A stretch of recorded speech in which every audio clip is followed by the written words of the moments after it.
Akashic Records, a spiritual journey from origins to inner wisdom. The Akashic Records have long intrigued spiritual seekers as a cosmic archive of every soul's journey. In essence, the Akashic Records are believed to be a compendium of all universal events, thoughts, words, emotions, and intent that have ever occurred, not just for humans, but for all life forms. Often described as the memory of nature, this concept envisions a mystical library or energetic database encoded on a non-physical plane of existence. From the perspective of various spiritual traditions, tapping into these records offers insight, healing, and guidance. In this article, we will explore the Akashic Records' historical origins, how different faiths and philosophies interpret them, and the metaphysical frameworks behind them. We'll also consider supportive psychological perspectives, avoiding a reductionist lens, and offer practical reflections on connecting with this reservoir of wisdom in one's spiritual practice. The journey will progress from foundational concepts suitable for beginners to deeper esoteric insights for seasoned explorers, all in an inspirational yet informative tone. Origins of the Akashic Records concept. Historical roots. The notion of a cosmic record isn't entirely new. Many ancient cultures envisioned that nothing is ever lost in the universe. However, the specific term Akashic Records emerged in the late 19th century within the esoteric movement of Theosophy. Akasha is a Sanskrit word meaning ether, sky, or space, referring to a subtle element that pervades the cosmos. Helena Blavatsky, 1831 to 1891, co-founder of the Theosophical Society, introduced Akasha into Western occult language, describing it as a primordial energy or life force. She spoke of indestructible tablets of the astral light that record both past and future of human thought and action, an idea akin to the records, though she did not use the term Akashic herself. The first explicit mention of something like Akashic Records came in 1881 when Theosophist Henry Steele Olcott wrote of a permanency of records in the Akasha and humanity's latent ability to read them once spiritually evolved. Building on this, Alfred P. Sinnett popularized the concept in Esoteric Buddhism, 1883, and soon prominent Theosophist C.W. Leadbeater firmly linked Akashic with these ethereal records. By 1899, Leadbeater wrote that a skilled clairvoyant could read the Akashic Records, and he gave detailed accounts of using them to reveal ancient history and even future events. In one example, he claimed to chronicle lost civilizations like Atlantis and glimpse future societies by accessing this cosmic chronicle. Evolution in esoteric circles. The concept gained further traction through Rudolf Steiner, an Austrian occultist who initially trained in Theosophy and later founded Anthroposophy. Between 1904 and 1908, Steiner published a series of articles on what he termed the Akashic Chronicle. He described visionary readings of Atlantean and Lemurian epics, presenting them as history retrieved from these subtle records. Steiner's work helped cement the idea that the Akashic Records are essentially a spiritual chronicle of the world, accessible to those with heightened consciousness. By the early 20th century, the Akashic Records entered broader metaphysical lore. Perhaps the most famous practitioner was Edgar Cayce, 1877 to 1945, the American mystic known as the Sleeping Prophet. Cayce attributed the source of his psychic readings to two main sources: the subconscious mind of the individual he read for and the Akashic Records. He often referred to the records as God's Book of Remembrance or the Book of Life, drawing a parallel to biblical imagery.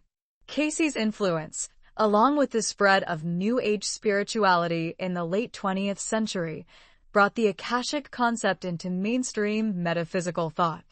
Today, many see it as a universal spiritual heritage, a wellspring of insight one can tap into for understanding past lives, karmic patterns, or soul lessons. The Akashic Records across spiritual traditions. One fascinating aspect of the Akashic Records is how the concept resonates, explicitly or implicitly, in multiple spiritual traditions. Though the terminology differs, the core idea of a cosmic memory or divine ledger appears in various religious and mystical contexts. Theosophy and Anthroposophy. Theosophists originally formulated the Akashic Records in modern terms.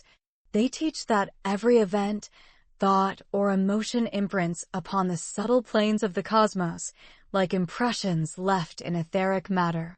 These records exist primarily on the mental plane, which is a higher reality beyond the physical and astral. Theosophy describes the Akashic Records as the most complete and accurate memory of nature, distinct from the lower astral light reflections that are fragmentary or deceptive. Only trained seers or clairvoyants with refined faculties can access the true records on the mental plane. Those who psychically perceive the astral echoes may only get broken glimpses or distorted images. In theosophical literature, accessing the Akashic Records is akin to reading the mind of the Logos, the divine, since ultimately, whatever happens within our system, the true record must be as memory. What we perceive clairvoyantly are like reflections of that great memory, mirrored in the substance of subtler worlds.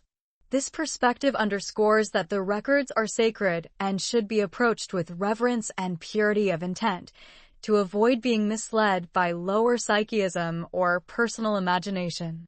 Anthroposophy, Steiner's movement, fully embraces the Akashic concept as well.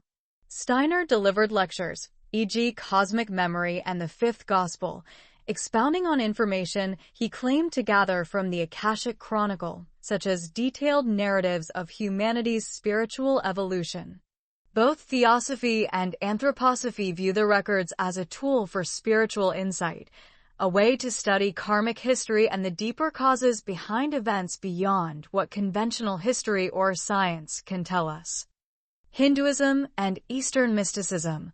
While traditional Hindu scriptures do not mention Akashic Records by that name, the idea is foreshadowed in Eastern thought.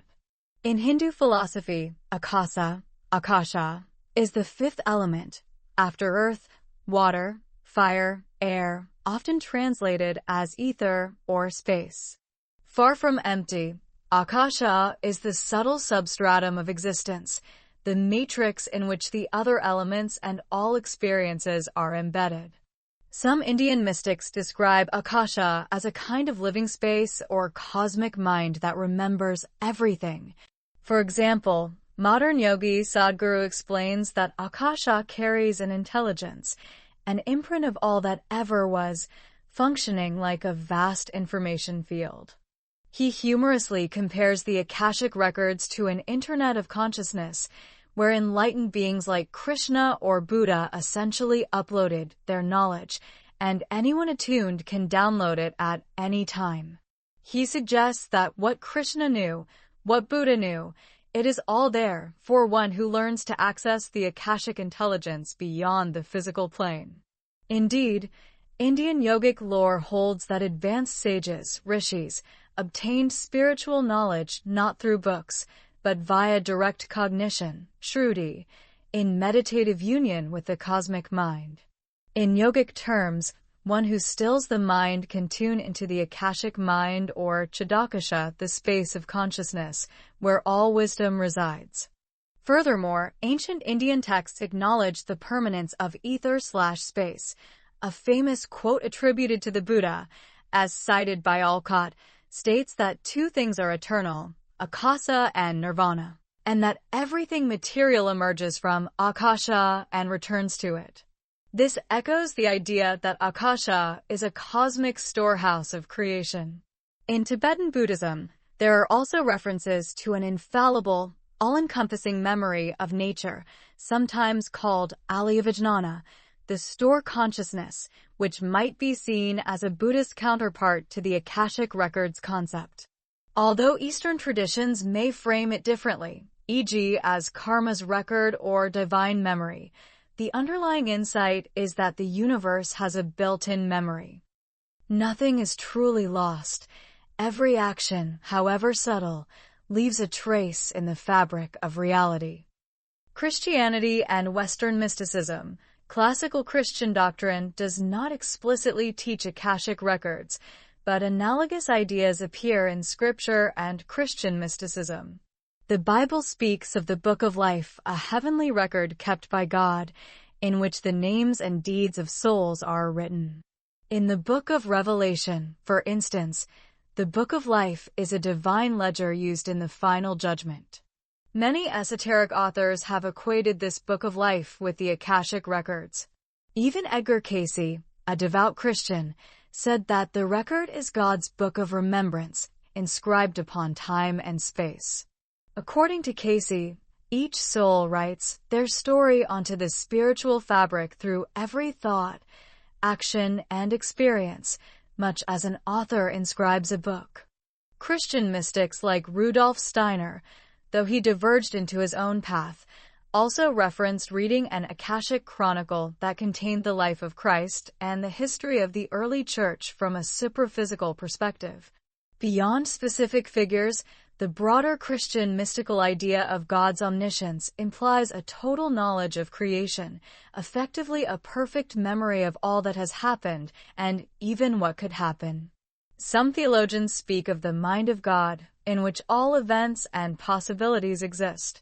This closely mirrors the Akashic concept. In fact, Cayce's readings clarify that the Akashic records are a portion of the divine mind, an aspect of God's consciousness that lovingly connects each and every one of us and gently guides our growth. In Christian terms, one might say the Akashic records are God's memory, detailed but devoid of judgment. Cayce emphasized that while our deeds are recorded, the records themselves are unbiased and serve more as a resource for learning than a ledger of guilt. Thus, for those integrating Akashic insights with Christianity, the records can be seen as an extension of God's wisdom and justice, a spiritual record that each soul's guardian angels or the divine logos maintain. New Age and contemporary spirituality. In modern metaphysical circles, the Akashic records are embraced as a practical tool for personal and spiritual development. Countless New Age practitioners and intuitives claim to access the records to glean information about individuals' past lives, life purpose, health, or relationships. Unlike in Theosophy, where only highly trained occultists might penetrate the Akashic plane, New Age teachers often assert that any sincere person can learn to connect with the records through prayer, meditation, or special techniques. Books, workshops, and courses abound on this subject, reflecting a democratization of Akashic knowledge. For example, spiritual author Linda Howe describes the records as an energetic archive of each soul, and she teaches a sacred prayer method to open one's own records. The imagery used is frequently that of a vast celestial library where each soul has its own book or file in which every thought, word, and deed is cataloged. This poetic imagery helps individuals visualize contacting their record keepers or guides in meditation. The information gleaned is said to assist in healing old patterns, understanding one's talents and challenges, and aligning with one's soul path. To illustrate the modern view, Edgar Cayce's organization describes the Akashic records in very modern terms as the universe's supercomputer system, or a form of spiritual cloud storage, essentially the ultimate database that keeps all information for every individual who has ever lived on Earth. They contain each person's every thought, word, intent, and emotion throughout time. Contemporary mystics also emphasize the interactive nature of the records. Not only do they record the past, but they also influence our present life and the potential realities we draw toward us. In other words, the Akashic field is dynamic. It holds future possibilities, our probable destinies, which we shape by our choices. This aligns with the New Age principle of manifestation and karmic attraction, suggesting the records are living and evolving with us. From energy healers to trance channelers, many in the New Age fold find inspiration in the idea that by tuning into the Akashic records, we connect with a higher wisdom that can illuminate our spiritual journey and affirm our unity with all life. Metaphysical frameworks. Understanding the Akashic field. How can all this information exist and be accessed? Various metaphysical frameworks attempt to explain where the Akashic records reside and how they function. Cosmic memory and subtle planes. A common explanation, rooted in Theosophy, is that the Akashic records are imprinted on the subtle dimensions of reality. Just as sound can be recorded on a phonograph or data on a computer chip, every action and thought is vibrationally recorded on the finer substance of the universe. Theosophists specify that the mental plane, a layer of reality composed of thought stuff, sometimes called Akasha in their terminology, is the primary repository. Because this plane underlies the physical world, it can retain images of all physical and psychic events. The analogy often given is a kind of etheric film or photographic record. Occult seer C.W. Leadbeater suggested that every object is constantly throwing off radiations in all directions, and thus as events unfold, they leave behind subtle radiating impressions which coalesce into the Akashic records. Importantly, Theosophy distinguishes between true Akashic records on higher planes and the reflections that may appear in the astral plane, the plane of emotion and illusion. On the astral plane, one might indeed find a reflection of past events. Blavatsky called the astral light a universal mirror of thought and event, but these reflections are akin to looking at rippling water, easily distorted and incomplete. Only by reaching the calmer, clearer heights of the mental, and ultimately Buddhic, plane can one perceive the records in their truth.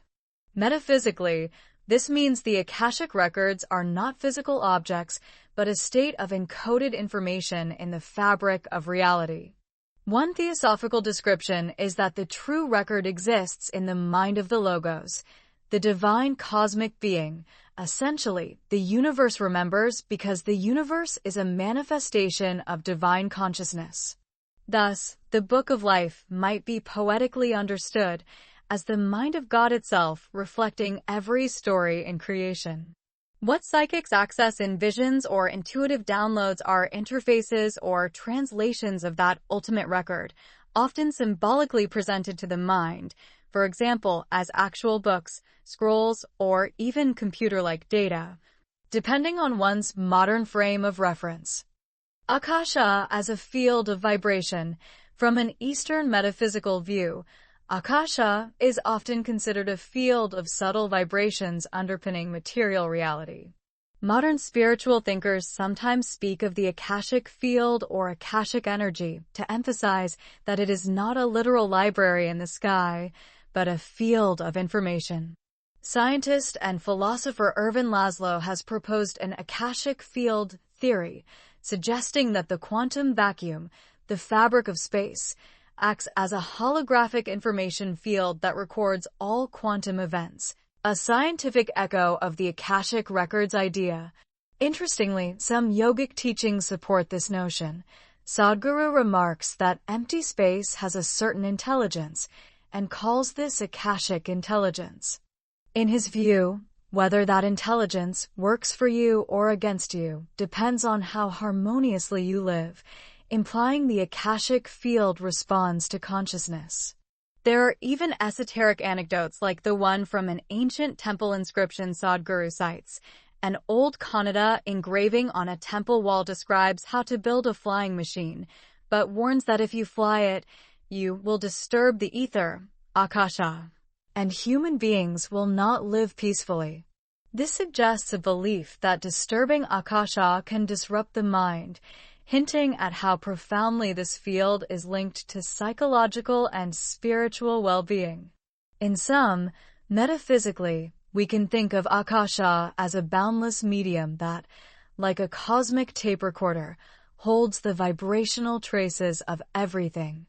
It is non-local, meaning the information isn't in one spot, but everywhere at once in the field, and holographic. Each part of the field contains the whole, in principle.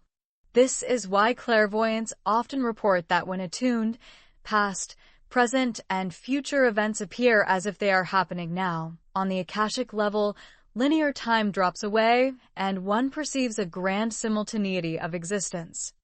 Beyond space-time, the Akashic dimension, transpersonal psychologists and mystics who have explored altered states of consciousness offer striking metaphors for the Akashic realm. Stanislav Grof, a pioneer in consciousness research, notes that in deep non-ordinary states, such as during holotropic breath work or psychedelic therapy, individuals can sometimes access information far beyond their learned knowledge. He cites cases where people accurately described details of historic periods, foreign cultures, or even the inner experience of animals, things they had never encountered through ordinary means. Grof suggests that the psyche, at a certain level, plugs into a collective data bank of the cosmos. Embracing Laszlo's terms, he refers to an Akashic holofield, the beyond space-time domain of the cosmos, that forms and informs all entities and phenomena in space-time. In this Akashic domain, he says, consciousness encounters the logos of the cosmos, the informational blueprint containing the information, rules, and regularities that govern events in the manifest world. In other words, the Akashic records could be thought of as the source code of reality. Everything that happens in the material world is like a projection from this deeper holographic domain. This offers a metaphysical explanation for psychic phenomena. If the mind can attune beyond space-time, even briefly, it can retrieve data from the Akashic level instantaneously, because that information isn't far away, it's omnipresent. Such a framework resonates with mystical experiences where people report a sense of unity and omniscience, as if they tapped into the mind of the universe. Grof even muses that many near-death experiences, particularly the life review, where a person relives every detail of their life and even perceives it from others' perspectives, suggests the Akashic principle in action. In a life review, it is as though the individual's entire timeline, with all experiences and effects, is accessed in a panoramic hologram. This is remarkably similar to the idea of reading one's Akashic record, one's book of life. The difference is that in an NDE it happens spontaneously as consciousness shifts state, whereas spiritual training aims to allow a person to consciously connect to that information field. Ultimately, whether described in religious, occult, or scientific terms, the metaphysical consensus is that there is a deeper layer of reality where all information is conserved. This Akashic realm is non-physical, but real, a causal plane that interfaces with our world. It is infinite, subtle, and formative. Sages might call it the mind of God, physicists like Laszlo call it the informational vacuum, and mystics simply experience it as unbounded light or sound, nada/Brahman. For our inspirational purposes, we can view it as a profound affirmation that we are all part of a larger tapestry. Our lives are threads in the golden fabric of the Akashic records, woven together with all other lives across time. Every thought or act, however small, has meaning and ripples out into the cosmos, where it is preserved and can become a source of learning. Psychological perspective supporting the Akashic idea. While the Akashic records transcend ordinary science, certain psychological concepts and experiences lend support to this metaphysical understanding rather than contradicting it. Here are a few perspectives from depth psychology and consciousness studies that resonate with the Akashic concept. Jung's collective unconscious. Famed psychologist Carl Gustav Jung introduced the idea of the collective unconscious, a part of the unconscious mind shared by all humanity, containing universal archetypes and ancestral memories. Some writers have explicitly likened Jung's collective unconscious to the Akashic Records. In essence, Jung proposed that beyond our personal subconscious, filled with our individual memories, lies a deeper stratum of psyche that is common to all people. This collective psyche holds symbols, mythic motifs, and knowledge that was never individually acquired, but is somehow inherited or shared. As one commentary puts it, the collective unconscious can be likened to the cosmic mind, supreme consciousness, Brahman, and Akashic records. Jung himself studied occult and mystical traditions and was aware that his theory had parallels in ancient spiritual ideas. From a psychological viewpoint, we might say that the Akashic records are a spiritual metaphor for what Jung saw as humanity's shared mind. For example, when two people separated by great distances come up with the same invention or myth, Jungians might credit the collective unconscious at work. Mystics might say those individuals accessed the Akashic inspiration. Both perspectives agree that knowledge can exist independent of one's personal experience, waiting to be tapped into. It's notable that Jung's archetypes, such as the wise old man, the great mother, the hero's journey, etc., are effectively timeless patterns of information influencing our dreams and creativity. This aligns with the notion that the Akashic records contain the essence of every archetypal symbol or mythic story which has ever deeply touched human experience. Indeed, Cayce's readings mentioned the records as containing all archetypal experiences and being an influence on our consciousness and even our attractions and repulsions to one another. A statement that could just as well describe the collective unconscious shaping human behavior. To put it simply, Jung gave a psychological language to what mystics have long intuited, that there is a vast, hidden repository of wisdom and memory within us and beyond us that guides our growth. Transpersonal psychology and non-local mind. Transpersonal psychology, which studies spiritual aspects of the human psyche, openly entertains phenomena that classic materialist psychology cannot easily explain. Researchers in this field note that in altered states, deep meditation, hypnosis, psychedelics, etc., individuals sometimes access information or convey knowledge they have never learned through normal means. Rather than dismiss these as coincidences or delusions, transpersonal theorists suggest the mind has capacities that are non-local, meaning consciousness is not confined to the brain or body and can obtain data from afar, perhaps via an underlying field. This is essentially a psychological nod to the Akashic principle. Stanislav Grof's findings, as mentioned earlier, document cases of verifiable knowledge from past eras or other people arising in sessions. He concludes that the psyche is potentially limitless and can tune into what he calls the Akashic domain when in certain states. Modern consciousness studies also explore phenomena like remote viewing, past life memories, as in children who recall details of a previous life that check out, and near-death experiences, all of which suggest mind and memory might exist independent of the brain. If our individual minds can, under some conditions, access a greater database of information, be it called collective unconscious, Akashic field, or something else, it lends credence to the idea that the Akashic records are not just a fanciful myth, but a real aspect of how consciousness interfaces with the universe.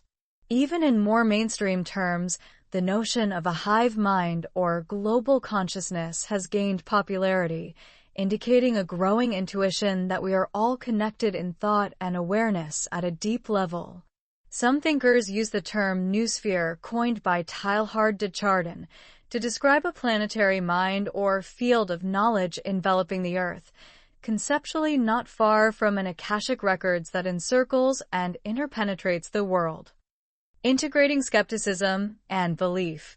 From a psychological standpoint, one can approach the Akashic Records concept as a useful model for how the mind might externalize intuition and deep knowledge.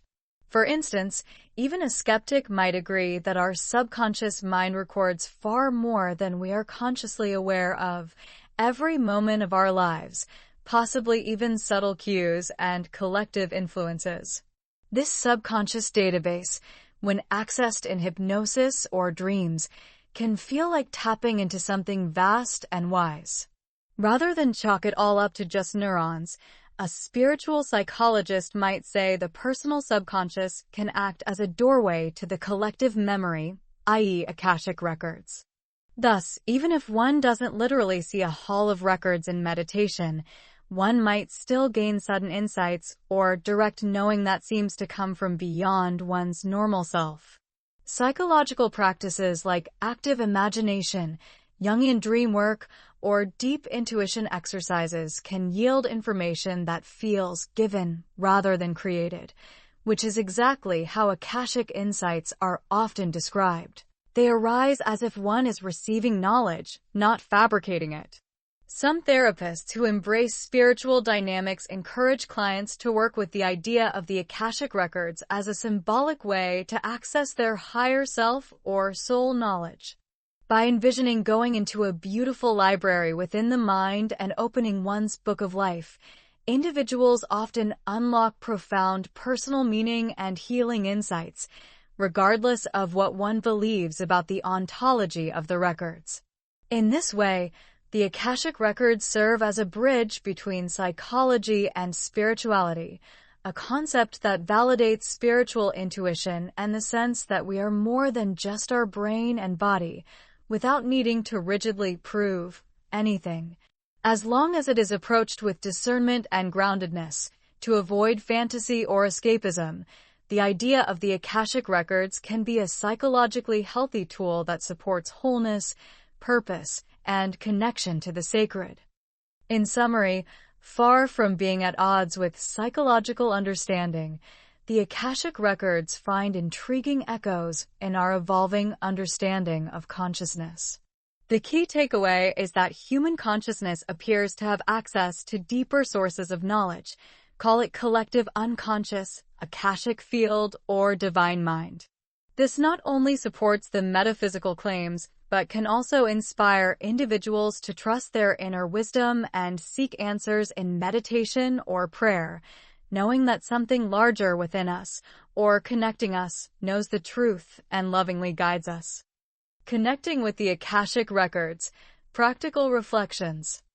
After exploring history and theory, the natural question is, how can you connect with the Akashic Records in your own spiritual practice? Whether you're a beginner or an experienced meditator, approaching the records is often described as a sacred and rewarding process. While there is no single right way, here are some practical reflections and steps that individuals report helpful. 1. Cultivate the right mindset. The journey into the Akashic Records is as much about quality of consciousness as technique. Practitioners emphasize coming to the records with reverence, clear intention, and an open heart. Since this is considered a holy or subtle dimension, enter a session when you are calm, centered, and grounded in positive intent, seeking information for growth, healing, or service, and not for ego or control. Many start with a prayer or invocation, essentially asking for guidance from the divine or the record keepers. For example, you might say an opening affirmation like, I ask to connect with my Akashic Records in truth and light, for the highest good. This aligns your energy to receive insights appropriate for you. An attitude of humility and gratitude is often recommended, much like bowing to the wisdom of Akasha itself. In fact, Sadhguru suggests a simple daily practice of literally bowing to the sky/space at 3 times, sunrise, midday, and after sunset, as a way of honoring Akasha and inviting its support. Such a gesture of respect can subtly attune your mind to the Akashic intelligence. 2. Entering a meditative state. Accessing the records typically requires a shift in consciousness. This could be through meditation, trance, or prayerful focus. Many find it useful to visualize entering a special place, such as a grand library, a temple of wisdom, or a garden of knowledge. Any imagery that signifies to your psyche that you are now in a sacred space of learning. If you're a beginner, guided meditations can be very helpful. These often walk you through steps like grounding your energy, moving your awareness upward. Some imagine climbing stairs or riding a beam of light to a higher realm and arriving at a threshold, perhaps the doors of the Akashic library. Then, you may imagine a guide or librarian figure greeting you. Often people sense the presence of loving, wise beings who manage the records. According to some teachings, every person has guides and guardians of their Akashic records who ensure the information is protected and revealed appropriately. In your meditation, you might ask this guide for permission to read your records and intuitively feel a positive response, a sense of warmth or light. Patience is key. It may take practice over several sessions to feel a strong connection. 3. Receiving information. Once you set the stage, the next step is allowing information to come. How this happens varies greatly from person to person. It could be visual impressions, symbols, words popping into your mind, emotions, or simply a deep knowing. It's important to remain relaxed and not force anything. The Akashic records often communicate in the language of the soul, which means it might not be a straightforward Q&A or a literal voice dictating answers. Symbols and metaphors are common. For instance, you might see a past life scene play out like a movie snippet, or you may be shown a symbol, like a road, a key, an animal, that represents something about your life path. Trust what you receive, even if it seems subtle or unexpected. At this stage, it can help to have a notebook or recorder handy to capture whatever you recall after the meditation. Sometimes the meaning of a symbol becomes clear as you write it down. Keep in mind that, as one clairvoyant noted, our minds may personalize the experience of the records. One person's records might appear as an ancient scroll, another's as a computer database, another's as a woven tapestry of threads connecting people. These forms are not the essence. They are interfaces that our human consciousness uses to interact with the vast information. So, if you find yourself in a grand hall with infinite books, enjoy the experience. You can even ask to be led to the volume or file you need, but remember the content. The insight is what matters, not how it looks. 4. Asking questions. When connected to the Akashic records, having a clear question or focus can direct the experience. You might gently pose a question in your mind such as, what past experience most influences my pattern with relationships now? Or, what do I need to understand about my life purpose? Or even, how can I heal the fear that I'm carrying from the past? Open-ended, spiritually meaningful questions tend to work best, as opposed to trivial or fortune-telling questions. The records are often described as wise and loving, offering what is most helpful for your soul's growth at that time. Indeed, many readers report that you won't always get everything, all possible info. Rather, you receive that which is most helpful and hopeful for you now, as Cayce put it. So trust that process. If something is withheld or not coming through, it may be that knowing it now wouldn't serve you, or you may need to approach the issue from a different angle. Sometimes rephrasing the question or simply asking, what do I need to know right now, can open the flow if you feel stuck. 5. Methods and tools. Different intuitive tools can aid in connecting with the records, especially as you start. Some people use prayers or mantras. There are established pathway prayers in Akashic reading traditions that help shift your consciousness. Others might use a pendulum or muscle testing, asking yes/no questions to their higher self to navigate the records when visual or auditory information isn't clear. Journaling is another powerful tool, what some call automatic writing in the Akashic context. You enter a relaxed state, set your intention to connect, then allow your pen to move as you write whatever words come, without judgment. You might be surprised by the wisdom that pours out. Over time, as you build confidence, you may rely less on tools and more on direct inner connection. Remember that like any skill, practice and consistency improve the clarity of your access. 6. Interpreting and integrating. After a session, take time to process the information. The Akashic insights should ultimately be practical or illuminating for your life. If you saw a past life where you were, say, a healer who suffered persecution, perhaps the message is to embrace your healing gifts in this life, but release any fear of being judged. If you were shown a symbol of a road diverging, maybe it's indicating an important choice point approaching. It's useful to pray or meditate further on how to apply the guidance. The goal is not to treat the records as fatalistic prophecy, but as a source of empowerment and understanding. For example, if the records highlight a karmic pattern, it's usually so you can consciously work to heal or transcend it, not feel stuck in it. Also, maintain discernment and humility. Ensure the messages align with love, compassion, and common sense. A healthy rule of thumb: Akashic guidance will never be fear-mongering or ego-flattering. If you encounter any message that is harsh, induces undue fear, or insists on some rigid outcome, question its source. True Akashic insight is often described as gentle, positive, and encouraging growth. As Cayce's material noted, the records are like an unbiased counselor aiming to guide, educate, and transform us to be our best, not a doomsayer.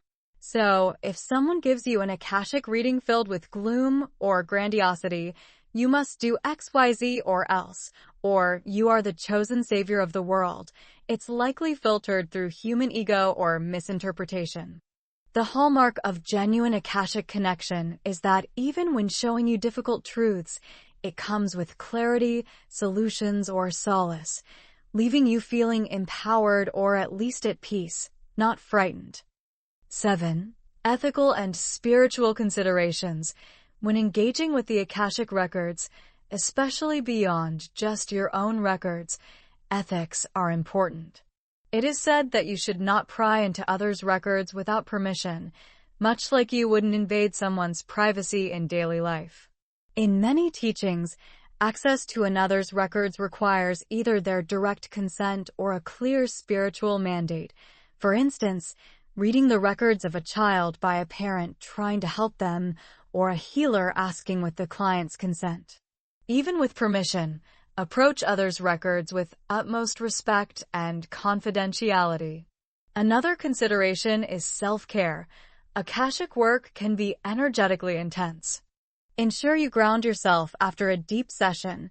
Techniques include visualizing roots coming from your feet into the earth, eating something healthy, or doing physical activity. This helps balance the high vibrational energy with the physical reality. Finally, integrate Akashic practice into your broader spiritual life. The records are not an end in themselves, but a means to greater alignment with your soul. Many people find that regular meditation, prayer, or yoga complement their Akashic work by keeping their energy system clear and their intuition sharp. You might even set aside a special day each month for a personal Akashic check-in, journaling on insights received and setting intentions based on them. Practical reflection. Imagine using the insight from the records in daily life. For example, if you learned that a challenging coworker was also someone you struggled with in a past life, perhaps the record showed that forgiveness was the lesson unlearned back then. With this understanding, you can make a conscious effort to respond to them with compassion now, breaking the old cycle. Or suppose the records showed you a talent you had in multiple lifetimes, say, music or teaching, that you've neglected recently. You might take this as encouragement from your soul to rekindle that gift, as it's part of your purpose. In this way, Akashic wisdom becomes living wisdom guiding your choices and attitudes. Conclusion: embracing the wisdom of the Akasha. Exploring the Akashic Records is ultimately a journey of self-discovery and connection to the universe's memory, to spiritual dimensions of reality, and to the deepest parts of ourselves. Historically, this idea has woven through many traditions: the etheric annals of Theosophy, the Sanskrit concept of Akasha, the Judeo-Christian image of the Book of Life, and the New Age vision of a vast cosmic library all point toward a comforting truth. We are not isolated fragments lost in time, but integral threads in a timeless tapestry. All that we have thought, felt, and experienced matters and is lovingly preserved, available for us to learn from. This can inspire in us a greater reverence for our daily life. Each moment we are effectively writing our Akashic story. How do we want that story to read? For beginners, the Akashic Records can be an inspiring concept that opens the mind to miracles of intuition and spiritual guidance. For intermediate seekers, they become a tool to deepen meditation and gain multi-layered understanding of karma and destiny. And for the adept, the records are perhaps a responsibility, a resource to be used wisely to aid in the evolution of consciousness, one's own and that of others. Regardless of where you are on the path, you can start today by simply acknowledging this vast spiritual heritage. Take a moment to gaze at the sky. The very root of Akasha is sky, and realize that the space around you is not empty. It is filled with memory, intelligence, and love. In that realization, you honor the Akashic Records. In closing, the Akashic Records invite us into a richer relationship with the universe. They whisper that we are eternal souls with stories across lifetimes, and that a compassionate cosmic memory holds those stories for us until we are ready to recall and heal them. By engaging with the Akashic Records through sincere spiritual practice, we step into a larger narrative, one where the divine, the cosmos, and our own higher selves collaborate to teach and transform us. It's a journey of remembering who we really are. As you continue on your spiritual path, may the concept of the Akashic Records serve as an inspirational reminder that wisdom is always available to the seeking heart, and that every soul's tale is a cherished part of the infinite library of creation. Safe travels in the records of light.